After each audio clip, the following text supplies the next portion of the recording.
All right, let's talk about a book that has truly changed lives, Paulo Coelho's The Alchemist.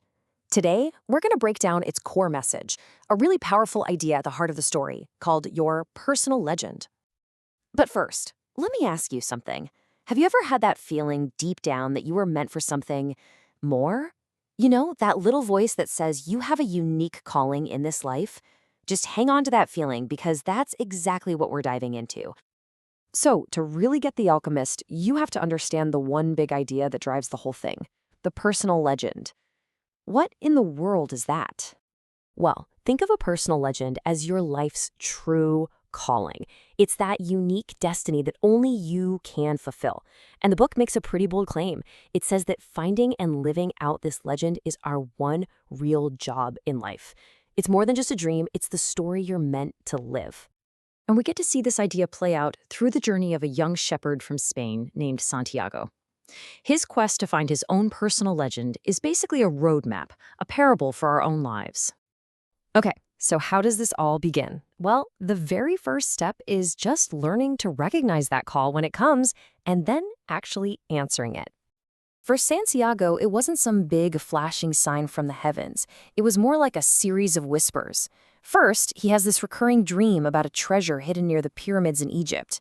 Then he gets up the nerve to talk to a gypsy, and she tells him, "Yep, you gotta go." And finally, this mysterious old king shows up and tells him flat out to go after his personal legend. See, it's a mix of his own intuition and a little push from the world around him. And that old king gives him this little piece of advice, which is maybe the most famous line in the whole book. He says that when you truly want something, the entire universe will conspire to help you get it. That's a huge promise, right? And it's a belief that's going to get tested over and over again. But here's the thing. Just because the universe wants to help doesn't mean it's going to be a walk in the park. Not at all. In fact, Santiago's first big test was waiting for him right around the corner. So Santiago does this incredibly brave thing. He sells his flock of sheep, his entire livelihood, and he sets sail for Tangier. And the second he gets there, boom, he's robbed of every last penny. He's alone, broke, in a totally foreign land. And this is that moment, the one where you just want to give up and go home. But after wrestling with it, he remembers his purpose and makes the choice to keep going. Now, while he is working to earn some money back, he meets a crystal merchant. And this guy is the perfect foil to Santiago. Santiago is all about chasing his legend, taking risks, and diving into the unknown. The merchant, on the other hand, he knows his personal legend. He's always dreamed of making a pilgrimage to Mecca. But he's terrified to actually do it. He prefers the safety of his shop and the comfort of a dream that he never has to risk failing at. And that's the key takeaway here. Both of these guys knew what their calling was. The only difference was courage. Courage is that thing that lets you push through the fear, to choose the adventure of your legend over the safety of the familiar. As Santiago moves on, you'd think things would get easier. Nope. The tests just get harder. And this next part of his story is all about one thing: resilience.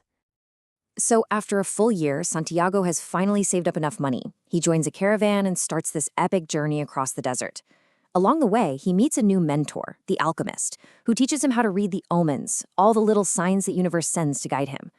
But right when he's really starting to get it, things go south. They're captured by a group of soldiers in the middle of a tribal war. And this leads to the most impossible test you can imagine. To save both their lives, the alchemist tells the tribal chief that Santiago is so powerful he can turn himself into the wind. The chief, amused, says, "Okay, prove it. You've got 3 days. Do it or you both die." Can you imagine? An absolutely impossible task. So how on earth is he supposed to do that? It all comes back to this idea. The journey isn't about being perfect, it's about being sincere enough to get back up every single time you fall. Faced with death, Santiago has to overcome his deepest fears. He stops trying to think his way out of it and starts to listen to the desert, to the wind, to the sun. He connects with what the book calls the soul of the world, this energy that connects everything. And by tapping into it, he does the impossible. So he passed the ultimate test. He's finally free to complete his journey. He gets to his destination. But the story's not over. There is one last, absolutely mind-blowing twist. He reaches the Egyptian pyramids. He starts digging right where he saw the treasure in his dream. And then, you are not going to believe this, he's attacked. Again. Robbed of everything. Again. It feels like the ultimate, most cruel joke the universe could possibly play. But as the robbers are leaving him there in the sand, one of them turns back and starts laughing at him. He tells Santiago he's an idiot for following a dream. He says, I had a dream just like that once, about a treasure buried in Spain, under a big sycamore tree in a ruined church.